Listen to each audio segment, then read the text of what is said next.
ਅਗਲੀ ਖਬਰ ਦੇ ਵੱਲ ਵਧੀਏ ਮਿੰਟੂ ਜੀ, ਤੇ ਗੱਲ ਕਰੀਏ 7 ਏਡੀਜੀਪੀ ਦੀ ਜਿਨ੍ਹਾਂ ਨੂੰ ਪੰਜਾਬ ਸਰਕਾਰ ਵੱਲੋਂ ਪ੍ਰਮੋਟ ਕੀਤਾ ਗਿਆ ਜੀ। ਦੇਖੋ ਗੱਲ ਇਹ ਹੈ ਕਿ ਇਹ ਜਿਹੜੇ ਏਡੀਜੀਪੀ ਪ੍ਰਮੋਟ ਹੋਏ ਨੇ ਜੀ ਉਹਨਾਂ ਦੇ ਵਿੱਚ ਗੁਰਪ੍ਰੀਤ ਕੌਰ ਦਿਓ ਆਈਪੀਐਸ ਸਭਨਾਂ ਨੂੰ ਪਤਾ ਹੀ ਹੈ, ਵਰਿੰਦਰ ਕੁਮਾਰ ਜੀ, ਈਸ਼ਵਰ ਸਿੰਘ ਜੀ, ਜਤਿੰਦਰ ਕੁਮਾਰ ਚੈਨ ਬੜੇ ਫੇਮਸ ਅਫਸਰ ਹੈ ਵੀ, ਜੀ ਸਤੀਸ਼ ਕੁਮਾਰ ਅਸਥਾਨਾ, ਸ਼ਸ਼ੀ ਪ੍ਰਭਾ ਦ੍ਰਿਵੇਦੀ ਤੇ ਰਜਿੰਦਰ ਨਾਮਦੇਵ ਡੋਕੇ। ਤਾਂ ਗੱਲ ਇਹ ਹੈ ਕਿ ਇਹ ਸਾਰੇ ਜਿਹੜੇ ਪੁਲਿਸ ਆਫਿਸਰ ਆ, ਇੰਟਰਸਟਿੰਗ ਗੱਲ ਹੈ ਕਿ 1993 ਬੈਚ ਦੇ ਆ ਤੇ ਸਾਰਿਆਂ ਨੂੰ ਹੁਣ ਏਡੀਜੀਪੀ ਰੈਂਕ ਤੋਂ ਇਹਨਾਂ ਨੇ ਡੀਜੀਪੀ ਲਾ ਦਿੱਤਾ ਹੈ।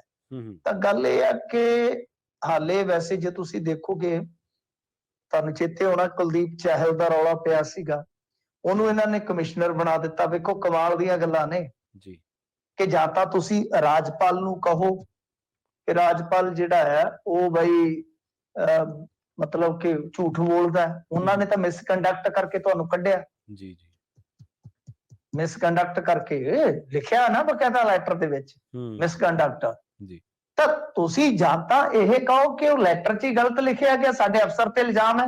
ਜੀ ਜੀ ਤੇ ਜੇ ਮਿਸਕੰਡਕਟ ਕਰਕੇ ਉਹਨੂੰ ਤੋਂ ਕੱਢਿਆ ਗਿਆ, ਤੁਸੀਂ ਬਿਨਾਂ ਕਿਸੇ ਜਾਂਚ ਪੜਤਾਲ ਤੋਂ ਉਹਨੂੰ ਕਮਿਸ਼ਨਰ ਬਣਾ ਦਿੱਤਾ, ਯਾਨੀ ਮਿਸਕੰਡਕਟ ਦਾ ਉਹਨੂੰ ਨਾਮ ਦਿੱਤਾ ਜੇ। ਤੇ ਕਮਾਲ ਦੀਆਂ ਗੱਲਾਂ ਨੇ, ਤੇ ਪਤਾ ਨਹੀਂ ਕੀ ਹਿਸਾਬ ਕਿਤਾਬ ਚੱਲਦਾ ਪਿਆ। ਸੋ ਇਹ ਬੜੀ ਅਜੀਬੋ-ਗਰੀਬ ਜੀ ਸਰਕਾਰ ਆ, ਮੈਂ ਤੁਹਾਨੂੰ ਦੱਸਿਆ ਇਸ ਮਾਮਲੇ ਦੇ ਵਿੱਚ। ਉਹ ਇੱਕ ਅਫਸਰ ਵਿਚਾਰਾ ਉਹ ਕਹਿੰਦਾ ਮੈਂ 30 ਕਰੋੜ ਰੁਪਇਆ ਅਪਰੂਵ ਨਹੀਂ ਕਰਨਾ ਬਾਹਰਲੇ ਰਾਜਾਂ ਦਾ, ਆ ਜਿਹੜਾ ਆਮ ਆਦਮੀ ਕਲੀਨਿਕ, ਤੇ ਉਹਨੂੰ ਕਹਿੰਦੇ ਤੇਰੇ ਖਿਲਾਫ ਜਾ ਅਸੀਂ ਜਾਂਚ ਪੜਤਾਲ ਕਰਾਂਗੇ। ਕਰੀ ਜਾਓ ਬਈ। ਤਾਂ ਗੱਲ ਇਹ ਆ ਕਿ ਇਹ ਜਿਹੜਾ ਸਾਰਾ ਕੁਛ ਆ, ਚਲੋ ਇਹ ਵੀ ਠੀਕ ਆ, ਇਹਨਾਂ ਨੇ ਜਿਸ ਹਿਸਾਬ ਨਾਲ ਚੱਲਣਾ ਚੱਲੀ ਜਾਂਦੇ ਆ। ਪਰ ਇੱਕ ਚੀਜ਼ ਹੋਰ ਦੇਖੋ ਕਿ ਜਦੋਂ ਵੀ ਕੋਈ ਰੈਂਕ ਪ੍ਰਮੋਟ ਹੁੰਦਾ, ਏਡੀਜੀਪੀ ਤੋਂ ਸਿੱਧਾ ਡੀਜੀਪੀ ਬਣ ਗਿਆ, ਹੁਣ 7 ਇਹ ਬਣ ਗਏ, ਤੇ ਤਕਰੀਬਨ ਮੇਰਾ ਅੰਦਾਜ਼ਾ ਹੈ ਕਿ ਕੋਈ ਦਰਜਨ ਭਰ ਤਾਂ ਹੋਰ ਹੋਣਗੇ ਡੀਜੀਪੀ, ਦਰਜਨ ਭਰ ਡੀਜੀਪੀ ਨੇ ਪੰਜਾਬ 'ਚ। ਠੀਕ ਹੈ, ਕਿੰਨੇ ਹੋ ਗਏ ਟੋਟਲ? 20 ਦੇ ਕਰੀਬ। ਹੁਣ ਪ੍ਰਵੀਨ ਜੀ ਮੈਂ ਤੁਹਾਨੂੰ ਪਿੱਛੇ ਲੈ ਜਾਵਾਂ, 80 ਦੇ ਦਹਾਕੇ ਦੇ ਵਿੱਚ, 80 ਦੇ ਦਹਾਕੇ ਦੇ ਦੌਰਾਨ ਸ਼ੁਰੂ ਦੇ ਵਿੱਚ ਜੀ ਜੀ ਤੁਸੀਂ ਹੈਰਾਨ ਰਹਿ ਜਾਓਗੇ, ਪੰਜਾਬ ਦੇ ਵਿੱਚ ਡੀਜੀਪੀ ਦਾ ਅਹੁਦਾ ਹੀ ਨਹੀਂ ਸੀ ਹੈਗਾ। ਸਾਰੀ ਫੋਰਸ ਨੂੰ ਜਿਹੜਾ ਵੀ ਮਤਲਬ ਕਿ ਲੀਡ ਕਰਦਾ ਸੀਗਾ ਉਹ ਸੀਗਾ ਇੱਕ ਆਈਜੀ, ਇੰਸਪੈਕਟਰ ਜਨਰਲ ਜੀ। ਇੱਕ ਇਹ ਅਹੁਦਾ ਸੀ, ਬਾਅਦ ਚ ਡੀਜੀਪੀ ਬਣਿਆ। ਹੁਣ ਤੁਸੀਂ ਦੇਖੋ ਕਿ 20 ਡੀਜੀਪੀ ਸਾਡੇ ਕੋਲ ਤੁਰੇ ਫਿਰਦੇ ਨੇ, ਕਰਨਾ ਕੀ ਹੈ? ਮੇਨ ਤਾਂ ਸਾਡਾ ਇੱਕ ਡੀਜੀਪੀ, ਉਹਨੂੰ ਫਲਾਣੇ ਨੂੰ ਇੱਥੇ ਲਾਤਾ, ਫਲਾਣੇ ਨੂੰ ਇੱਥੇ ਲਾਤਾ, ਕਈ ਤਾਂ ਉਦਾਂ ਹੀ ਬੈਠੇ ਰਹਿੰਦੇ ਨੇ, ਥਾਂ ਹੀ ਨਹੀਂ ਹੈਗੀ ਲੱਗਣ ਨੂੰ।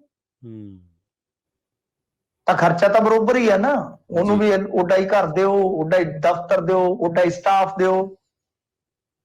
ਇਸ ਪਾਸੇ ਵੀ ਸੋਚਣ ਦੀ ਜ਼ਰੂਰਤ ਆ। ਅਸੀਂ ਸਾਰੇ ਪਾਸੇ ਦੇਖਦੇ ਆ, ਸੋਚਦੇ ਆ ਕਿ ਕੀ ਵਾਕਿਆ ਸਾਨੂੰ ਇਹੋ ਜਿਹੇ ਇੰਨੇ ਅਫਸਰਾਂ ਦੀ ਰੈਂਕਾਂ ਦੀ ਜ਼ਰੂਰਤ ਹੈਗੀ ਆ?